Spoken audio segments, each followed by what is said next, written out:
My name is Marco Shaughnessy. I'm a professional record dealer. 25 years now, just about. We started off as a record label back in 1993. We released a lot of house records and disco stuff and compilations. But as the record production business started to die, the manufacture, we branched out into second-hand records. And I opened up the second-hand arm of the business, which is ongoing now. We started off by travelling a lot around the world, particularly the USA, buying up collections and records to bring back home to sell. Firstly via mail order list, snail mail, and then through the internet, now via Discogs principally, but also through our store. Discogs has saved our business. Really? Discogs has saved our business, yeah. Because without Discogs there wouldn't be a central platform for people like me to sell on a big scale.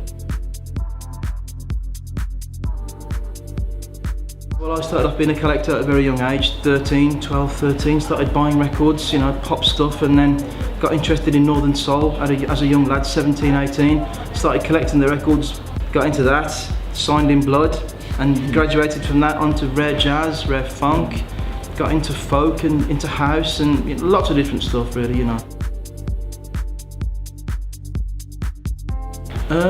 No, I don't think so, because records to me have always been a very special format, because I've always thought them as being very personal, and your collection mirrors you. So the records that you have inside your box at home, your special records, when you look at those records, they earmark your life. They give you a little journey through people's lives. And when we get collections in here every single day almost, I can almost tell you to the year how old people are and what they've done and where they've been and where they've bought them sometimes, because you can just tell people's personality through the music that they buy.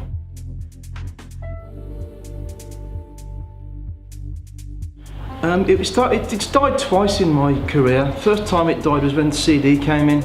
It took a huge nosedive, and for a good 3 or 4 years we struggled to make a living. We literally, you know, had to sort of pan around to find enough custom to sell stuff to pay the bills. But as people realised that the CD myth was a big lie, and that the sound wasn't great and that they weren't indestructible, CDs took a nosedive. And then again, when the internet age started and digital came in, everyone said, oh, it's the end of vinyl, vinyl's finished. We stuck with it and we carried on, and we kept our shop open and we carried on working through it, and now we see that records again have overtaken digital again. And I personally will always see a place for record stores and hard copy in the retail world, because people like to own something. They want ownership. They don't want to just own a piece of cyberspace. They don't want to own a digit.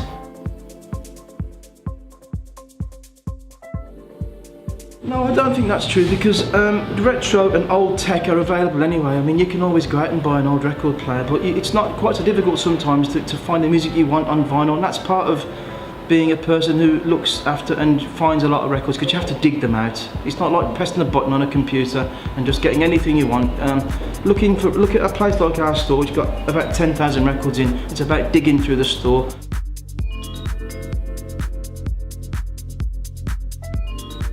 No, I don't know. I did for a little while. There was no bottom, no top. It was all middle. And if you like good music, you'd also like good sound. I think they go hand in hand.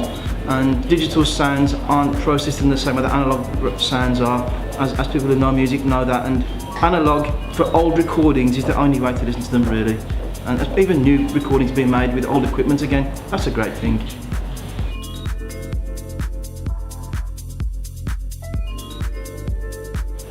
I would say to them to be careful with the records, you know, treat them gently, buy a good turntable. You know, there's no good buying one for 60 quid. If you're going to invest in your love, your music, your vinyl, it's best to go and buy something decent, you know, that's got a good stylus on it, that will give the sound the correct reproduction that it deserves.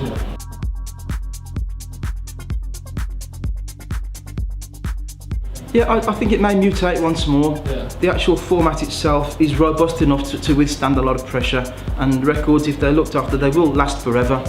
We've got records in here that are 60 years old, and you know, they're as in good condition as anything that was pressed yesterday. So yeah, I think that, you know, it's going to take a lot to get rid of records.